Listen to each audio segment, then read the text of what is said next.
Welcome to my crib, folks. On your march.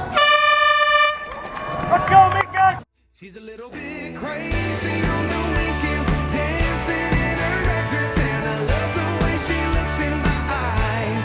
And I'm feeling like midnight's getting closer, and I just wanna hold her in my arms till the sun comes up. She's a little bit country, yeah, she's my country girl. She's a little bit country.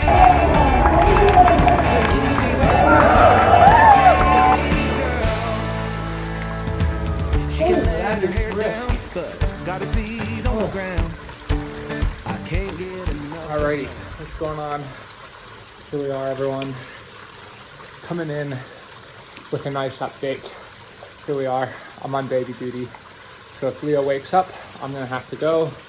And before we get into it, I want to talk, because as I talk about baby duty, here I am doing a YouTube. I want to talk about a lesson I've learned recently from my swim coach. His name's Jeff Butch. He runs a company called Streamline Performance, but overall just a great guy. We went out and we got lunch.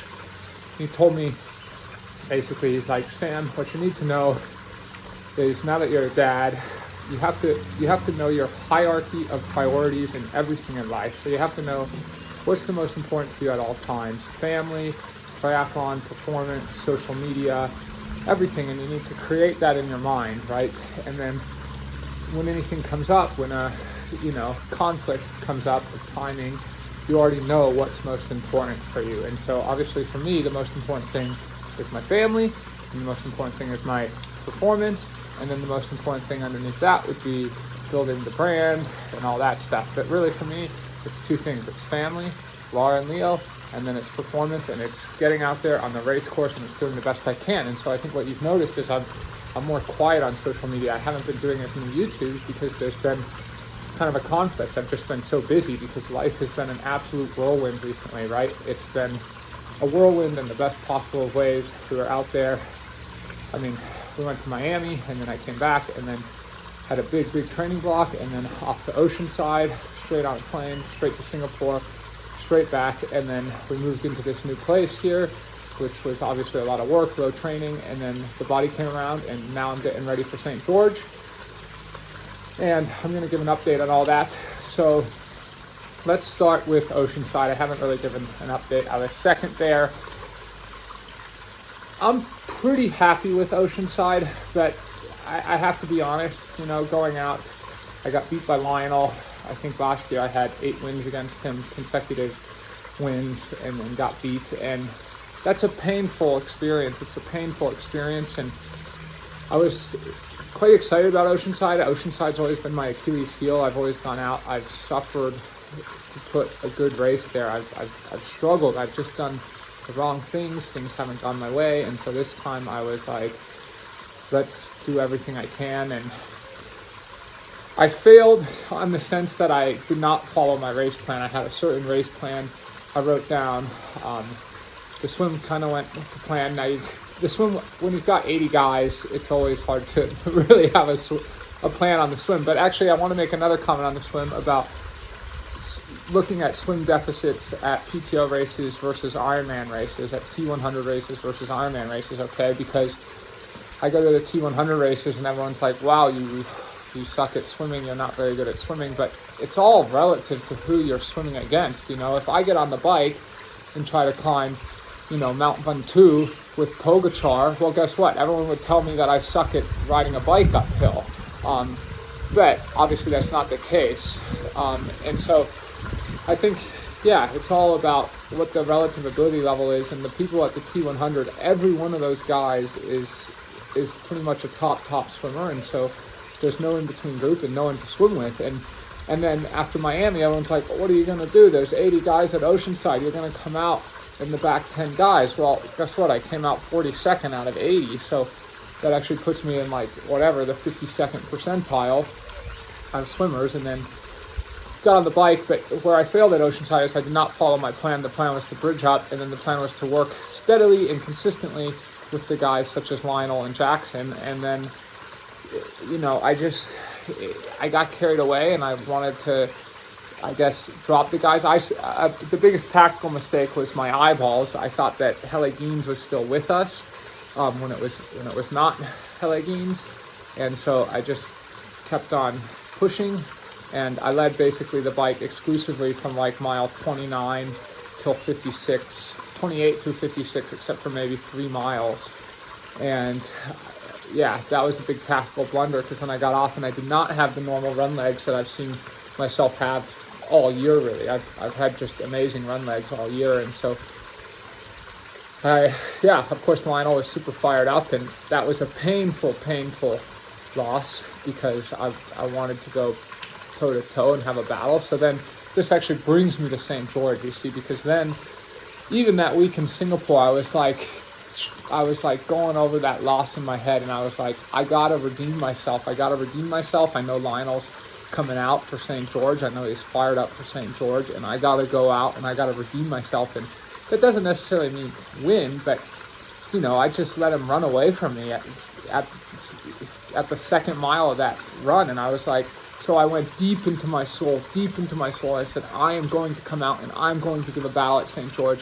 I'm going to give it everything I've got. And then, of course, I decided to commit. And now, of course, I'm on the list for St. George, and Lionel's out. But I guess that's life. Now I'm still going to St. George, of course. I'm very, very fired up for that race and just really looking forward to it. And the Ironman races for me this year are about testing strategy, testing new things, practicing new things. And then the T100 races are about performance, doing what I know absolutely works. And we've seen that happen now twice so far this year at both Miami and Singapore. I'll talk briefly about Singapore. See, this is how I know I'm on to something good, because when I follow my race plan exactly, it pays out. The mental picture I have in my mind pans out with how I feel things will look on race day. And so everyone, the media and everyone was quite shocked with my race at Singapore. I mean, of course it was an amazing comeback, but in my mind, it went almost exactly to the mental picture of my mind. I had a lot of talk about, the time I was going to lose on the swim, people saying, oh, if you can keep it under 2 minutes, then that's really going to set you up for a great race. And while I was, I guess hopeful of a good swim, like I fully planned I was basically prepared to lose 4 minutes, and I lost 3 minutes and 58 seconds. But the difference this year compared to last August is that this time I planned on swimming slow. I planned on swimming conservative to keep my core temp down, because last year I tried to swim hard and I exited and it took me half the bike just to cool off. Literally half the bike I was like in the danger death zone trying to cool back. So this time I'd say I swam about 70%, really kept the cool temp down, got out, and found myself in a great spot mentally, because often I get out 4 minutes, or in the past I've gone out 4 minutes down, and I just like let myself get so mentally in a negative spot against myself. And this time I was just so positive about myself, like this is exactly where I want to be. I'm in the perfect position, and got to work on the bike, and I just had an awesome day there. In fact, I could not be more positive about what the PTO is doing with the T100 series. The entire week at Singapore was such a brilliant experience. The athletes have great camaraderie, especially early in the week, between the guys and the girls. Such good camaraderie. Everyone's catching up. Everyone's got so much respect for each other. And then, of course, I think once we start to get 48 hours in the race, we realize, like, okay, we gotta go to battle and be gladiators with each other. So, you can kind of feel, but it's just a really cool arc of the energy over the course of the week. And then, of course, after the race is over, then everyone's like enjoying and having a great time again. And just such a cool event. And the crowds as well at Singapore were so awesome. And I got onto the run, and it just goes to show, like, I've often been known as like the guy who just bikes, but that's just not at all the case anymore. I mean, my swim is a work in progress, but the swim's progressing great. The bike is a huge weapon, and so far the run has actually been even a bigger weapon this year. And the run, was just brilliant, with the crowds cheering me on and just chasing playing Pac-Man and going for one after one. And of course I had a penalty, and at that point I was really looking forward to trying to get in first, but it wasn't possible. And Yuri had a great day, and now back. And I think